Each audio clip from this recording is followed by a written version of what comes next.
우리에게 참 안심이 되는 말씀이죠. 자, 혹 여러분 지금 고난 중에 있습니까?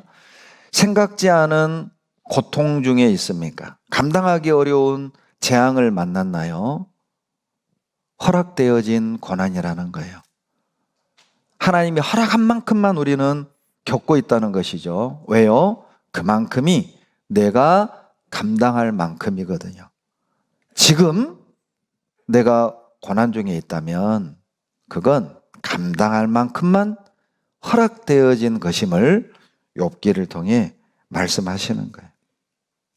욥은 욥의 고난은 천상의 회의의 결과였어요. 욥기 1장 12절에 보시면 여호와께서 사단에게 이르시되 내가 그의 소유물을 다 내 손에 붙이노라. 오직 그의 몸에는 내 손을 대지 말지니라. 사단이 곧 여호와 앞에서 물러가니라. 하나님과 사단과의 대화는 끝납니다. 그리고 이제 하나님이 허락하신 범위 내에서 하나님과 대화한 내용으로만 이제 13절부터 실제 사단이 욥의 재산도 뺏어가고 욥의 10자식도 데려가고 그리고 건강도 2장에서 치는 거예요. 그것도 연거푸. 13절 보시면 하루는 욥의 자녀들이 맏형집에서 식물을 먹으며 포도주를 마실 때 사자가 욥에게 와서 고하되 소는 밥 깔고 나귀는 그 곁에서 풀을 먹는데 스바 사람이 갑자기 일어 그것들을 빼앗고 칼로 종을 죽였나이다. 나만 홀로 피한 고로 주인께 고하러 왔나이다. 소, 나귀 다 빼앗았다는 거예요. 자, 그 보고를 들었을 땐 아마 흠칫 놀랐을 겁니다. 그러나 욥 마음에서는 하나님이 뭔 계획이 있으시겠지. 그런데 그 보고가 끝나자마자 또 다른 종이 뛰어들어와서 마님하더니 보고 내용이 한술 더 뜨는 겁니다. 하늘에서 불이 내려와가지고 종들을 불살라버린 거예요. 그 내용이 또 보고가 끝나자마자 또 다른 종이 뛰어들어와서 갈대아 사람이 와가지고 약대를 뺏어가고 종들을 죽였습니다. 이제 그 보고까지는 어때요? 왜 이런 일이? 그래, 뭔가 또 하나님이 계획이 있으셨을 거야. 그렇게 마음을 추스리고 있는데 또 다른 종이 뛰어들어와서 마님의 10자녀, 도련님들 그리고 세 따님이 죽었다고. 자, 그 정도 소식을 우리가 들었다. 일순간에, 순식간에 연겁, 재산도 잃고 자식도 죽었다는 소식을 한날에 들었다면 아마 정신줄 놔버릴 사람도 있어요. 기절할 사람도 있어요. 아마 울부짖고 괴성을 지를 수도 있지 않겠습니까? 그런데 욥은 22절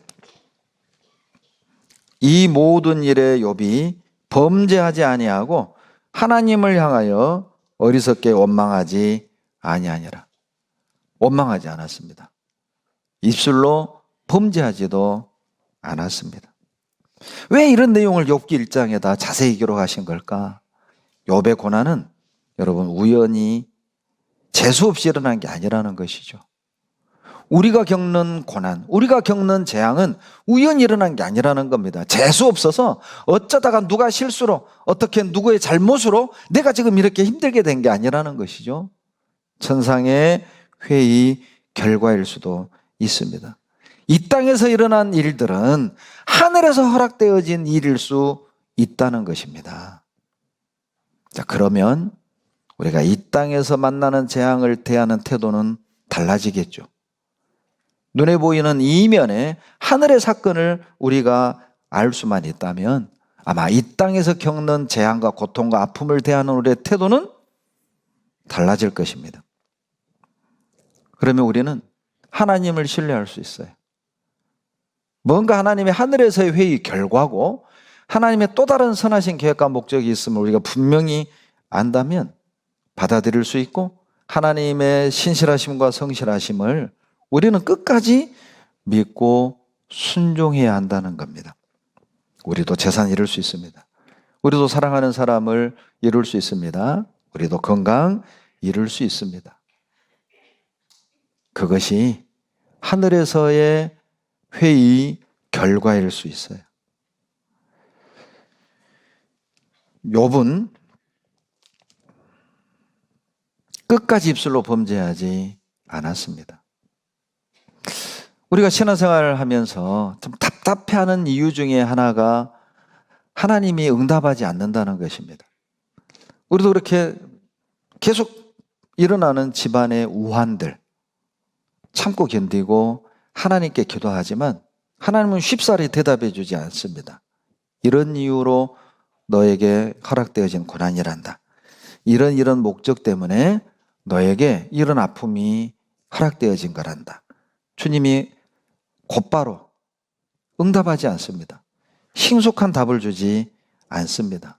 그래서 우리는 더 힘든 것이죠. 그래서 우리는 더 하나님을 의심하는 거예요. 하나님, 왜 내게 이러세요? 왜 도와주지 않아요? 왜 하나님 답을 주지 않는 겁니까? 흔들리죠. 그렇게 기다려도 하나님은 침묵하시고 대답하지 않는 거예요. 실은 정확히 말하면 하나님은 대답하고 계셨습니다. 우리가 그 대답을 찾지 못한 것이죠. 우리가 하나님의 응답을 보지 않았던 거예요. 이해되지 않은 고난, 감당하기 어려운 고난에 대한 답을 하나님은 욥을 통해 계속 말씀하고 있었던 거예요. 그런데 우리가 발견하지 못한 거죠. 우리가 깨닫지 못했을 뿐이에요. 하나님은 이미 대답하셨습니다. 내 질문에 대한 답을 주셨습니다. 내 고난에 대한 답을 하나님은 주셨어요. 내가 모르고 있었을 뿐이죠. 욥은 우리에게 말합니다. 자신의 고난에 대한 이유를 알지 못했지만 하나님의 선하신 목적이 있었음을 욥을 통해 말씀하시는 거예요. 욥이 이 시간 이곳에 와서 간증할 수 있다면 욥과 비슷한 고난을 당하고 있는 형제자매들에게 간증할 수 있다면 뭐라고 간증할까요? 자매님, 형제님, 이번에 재산 다 잃었다면서요. 남편이 직장에서 쫓겨났다면서요. 사랑하는 아들을 잃었다면서요. 사랑하는 어머니를 먼저 떠나보냈다면서요. 불치병에 걸렸다면서요. 이번에 들었습니다. 그런데 형제님, 자매님, 저도 그 비슷한 일을 겪었습니다. 저는 동방에서 가장 많은 재산을 가지고 있었는데 한날에 다 잃었습니다. 그리고 그 같은 날에 나는 10자식을 떠나보내야만 했습니다. 그리고 얼마 뒤에는 불치병까지 걸렸습니다. 그리고 사랑하는 아내는 나를 위로하는 것이 아니라 하나님 저주하고 죽어버리라고 악담을 퍼부었고 절친 3명은 찾아와서 위로는 못 해줄 망정 너 징계다. 너 욥 징계야. 정말 나 외로웠습니다. 정말 힘들었습니다. 자식 이런 것도 힘들었지만 더 힘들게 했던 것은 새 친구였습니다. 내 아내였습니다. 남의 사정도 모르면서 재산 잃고 10자식 잃었을 때 사람들이 나를 쳐다보는 그 눈길, 그 눈빛, 꼭 내가 어떤 숨은 죄 때문에 받은 천벌인 것처럼 말은 하지 않지만 나를 쳐다보는 그 눈빛들 견디기 힘들었습니다. 그런데 38장에 가니까 그때 하나님이 나타나셨다고. 38장에서 하나님 만났다고. 근데 형제님은 지금 2장이라고.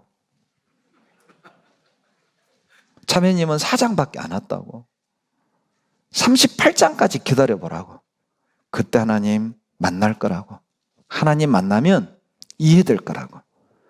왜 나는 재산을 잃어야 됐고 직장을 잃어야 됐고 건강을 잃어야 됐고 사랑하는 사람을 떠나보내야 했는지 알게 되니까 버티라고, 기다리라고, 참으라고.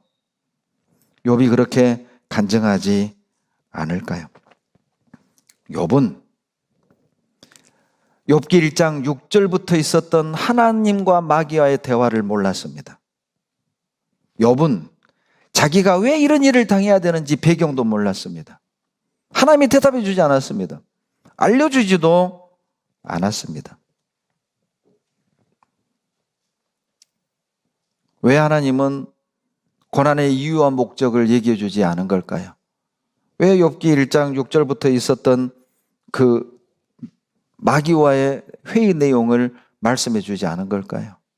38장에서 나타나실 거면 2장에서 나타나시면 안 됐을까요? 왜 굳이 새 친구와의 그 지루한 속상한 대화를 통과하고 난 뒤에 38장에 나타나신 걸까? 필요했습니다. 38장까지의 시간이 필요했던 거예요. 그 긴 시간이 필요했던 거예요. 왜요? 욥은 악은 짓지 않았지만, 죄는 짓지 않았지만 욥이 다듬어져야 될 것이 하나 있었습니다. 바로 자기 의였어요. 욥은 죄는 없었지만 자기 의를 버리지 못했어요. 나 열심히 살았어. 내가 이렇게 살았어. 그런데 왜 하나님 나에게 이러는 겁니까? 욥도 범죄하진 않았지만 다듬어지고 고쳐져야 될 부분이 있었던 거거든요. 여러분, 우리 얼마나 많은 말씀을 들었습니까? 우리 얼마나 많은 성경을 읽었습니까? 그런데도 우리 안 바뀌어지는 거 있잖아요. 버리지 못한 거 있잖아요. 우리가 성경을 몰라서 이 성격이 안 변한 겁니까? 우리가 하나님의 뜻을 몰라서 우리의 그 수문제를 버리지 못한 겁니까? 자기 개성이 고쳐지지 못한 겁니까? 압니다. 다 압니다. 알면서도 그 고집, 자존심, 게으름, 세상을 향한 욕심 못 버리는 거죠. 아파야 하는 거예요. 여러분, 어떤 것은 말씀을 듣고 배워서 버려지고 고쳐지는 것도 있지만 우리 안에 있는 정말 악한 어떤 것은, 정말 고집센 어떤 것은 아파야만 고쳐지는, 상실감을 통과해야만, 재앙의 시간, 고난의 시간을 통과해야만 다듬어지는 부분이 있는 거거든요. 그래서 하나님이 요 38장까지 끌어가신 거예요. 버티십시오. 견디십시오. 기다리십시오.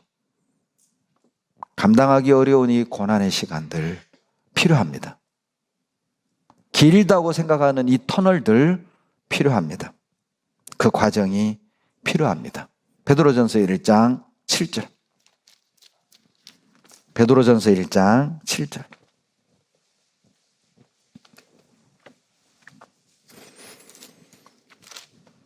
신약 377페이지 1장 7절 같이 읽겠습니다. 너희 믿음의 시련이 불로 연단하여도 없어질 금보다 더 귀하여 예수 그리스도에 나타나실 때에 칭찬과 영광과 존귀를 얻게 하려 함이라. 칭찬과 영광과 존귀를 얻게 하는 것이 무엇입니까? 믿음의 시련이라는 거예요. 믿음의 시련을 경험해야만 칭찬과 영광과 존귀를 얻는데, 믿음의 시련을 더 쉬운 말로 표현하면 고난의 과정이라고 생각하시면 돼요. 고난의 과정. 감당하기 어려운 고난의 시간들, 그 과정과 시간을 통과해야만 칭찬과 영광과 존귀라는 삼중의 면류관을 얻게 되는 거예요. 그래서 38장에 나타나신 겁니다. 재앙과 고난의 원인은 모르지만 그 문제를 해결하려고, 믿음으로 해결하려고 몸부림치는 과정에서 깨닫게 되는 은혜들이 있다는 거예요. 그래서 그 긴 시간이 필요했던 거예요. 믿음으로 해결하려고 몸부림치는 시간 동안 그 과정을 통과해야만 깨달을 수 있는 진리가 따로 있어요. 그 과정 속에서 욥도 성장하고 변했던 거예요. 욥은 천상의 회의를 듣지도 못했고 고난의 이유와 원인을 알지도 못했지만 그 과정을 38장까지 아내의 악담도 듣고 친구들의 억지도 듣고 상처도 받고 오해도 받고 따가운 눈초리도 통과하면서 욥은 다른 욥이 된 거예요. 자기의 문제를 발견하게 됐고 하나님이 어떤 분인지도 알게 됐고 그 고난을 어떻게 받아들여야 되는지도 깨닫게 되었던 겁니다. 욥기를 시작하면서 1장엔 하늘에 있는 사건을 기록했고 결과적으로 마지막 42장에서는 욥이 축복으로 끝이 났죠.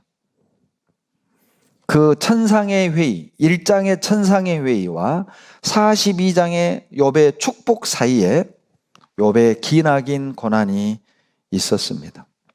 원인도 몰랐고 결과도 몰랐지만 욥은 이 고난을 잘 견뎠고 잘 통과했습니다. 우리에게 주는 교훈입니다. 우리도 원인을 모를 수 있고 결과도 모르지만 여러분 믿음을 가지고 잘 버티십시오. 나중에 이유도 알게 될 것이고 축복이 어떤 것인지도 알게 될 거니까요.